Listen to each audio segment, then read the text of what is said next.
Do you hear that? Is somebody in trouble? It sounds like somebody is screaming.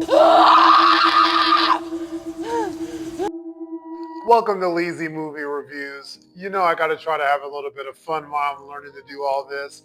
We're gonna do a movie review for Ready or Not 2. This is a movie I have been looking forward to. Anyone that talks to me on a daily basis knows like horror movies, they're my favorite. Slashers in general, those are my favorite of all of the horror movies.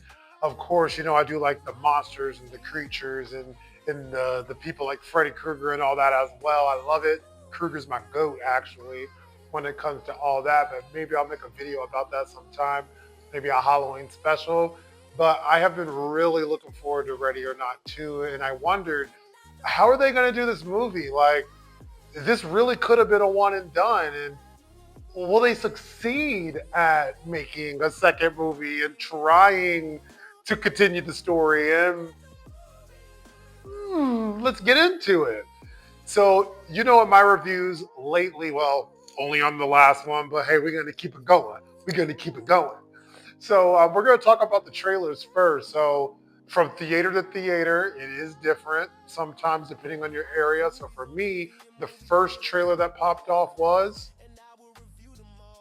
You, Me, and Tuscany. And that movie, you know, it looks kind of cute. You know, I like all types of movies. I don't care if it's a love story, drama, horror. Like I watch them all. So it looks a little cute.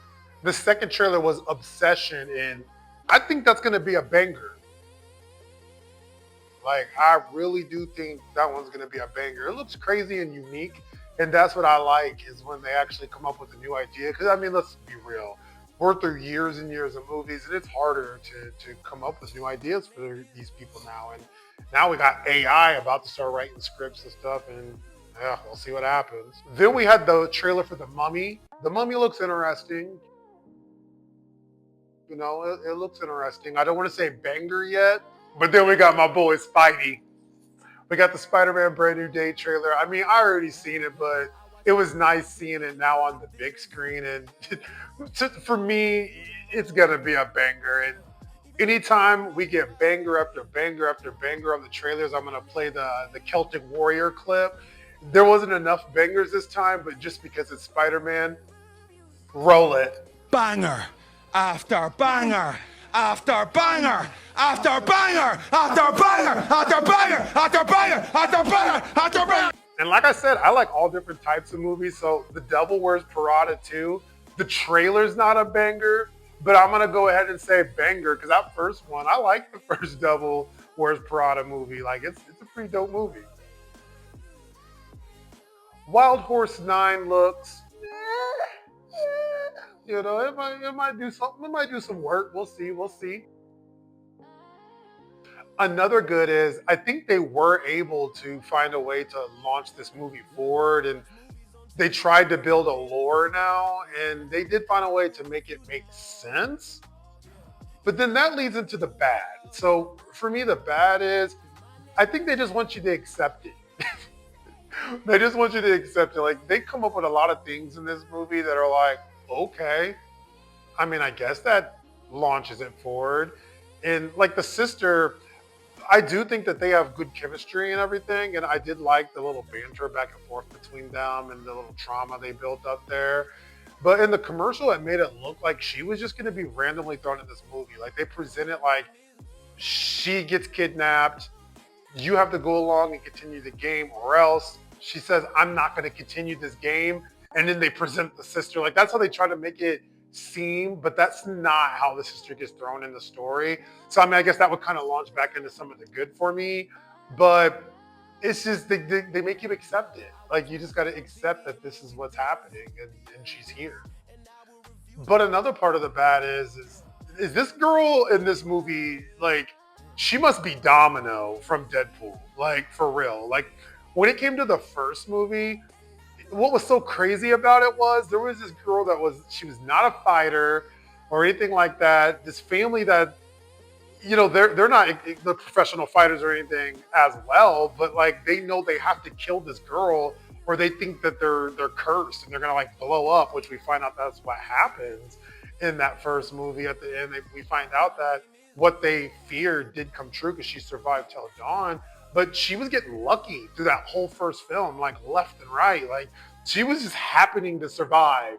And now we have to watch that happen again, like her go through all these situations and she's getting lucky. Like she must be Domino, like from Deadpool. So that for me is a negative, but some things I think they could have did to launch forward if they're going to do a third movie. When you see the ending, there's a choice. And I think they should have went the bipolar opposite of that and maybe dive a little deeper because we already went there. They're going into like devil worshipping and like that's what this movie gets into. Like, I mean, that's bad juju for me, like, but watching it on a film, okay. But if we're gonna make another one, which they probably won't, but if this movie makes enough money, they probably will. They should have leaned further into it with that ending, and that could have been pretty crazy. Because the way that they end this film, I mean, it's just safe. So let's get into how I felt after each act. So how did I feel after the first act? After the first act, I feel good. I feel like they did a really good job just diving straight into the story. And it was a very entertaining start. After the second act, like this movie's flying. Like it is flying. So after the second act, I'm that same way. I'm feeling good. The movie, it's moving. There's some things that are happening that I think are crazy. There's some things that are happening that I'm like, come on, guys. But whatever, I'm accepting it like they want us to do. I'm moving right along with the pace. I'm watching how brutal this movie is getting. Then after the third act, like you get to witness a crazy brutal scene. Like this movie, you could tell they leaned more into the comedy this time. The first movie had a perfect balance between everything. With this one, you could tell they're leaning more into the comedy, but then it just goes dark at one point. I won't say what happened, but with the bride's sister, there's a scene where you almost feel bad, like, oh my gosh, like, can somebody get Mike Tyson or Miss Cleo or somebody? Call me now? Can somebody please send someone? Like, there's a really crazy scene with the sister, and oh my gosh, there's a twist that happens, and it's like, whoa, okay, interesting. I mean, it doesn't catch you left field because you're kind of introduced to this, like they foreshadow it, and so then we're moving on to the final act. And then how do I feel after that last act? I mean, I'm satisfied, I guess.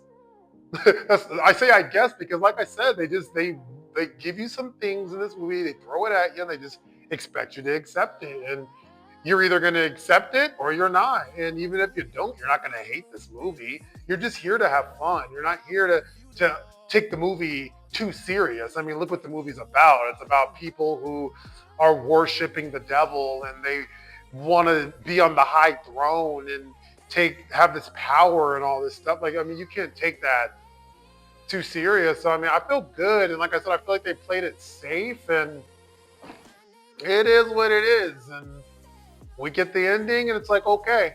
And then they do a callback to the first film. The sister has a pretty cool little thing she does there in the end before, it fades out and cuts out.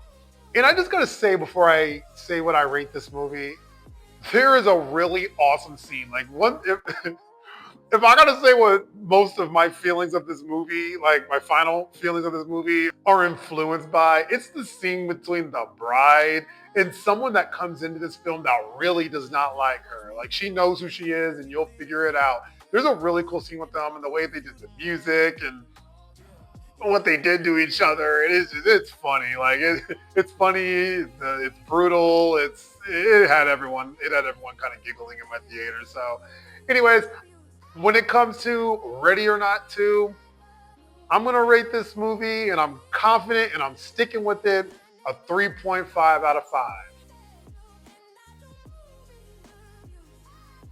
That is what I'm sticking with. So Thank you for joining my channel today and watching this with me and going through this review. I hope you guys have a wonderful weekend, or if you're not watching this until the beginning of the week, I hope your Monday is not hail, and I hope it's a good Monday for you. Have a good one, guys. Catch you next time.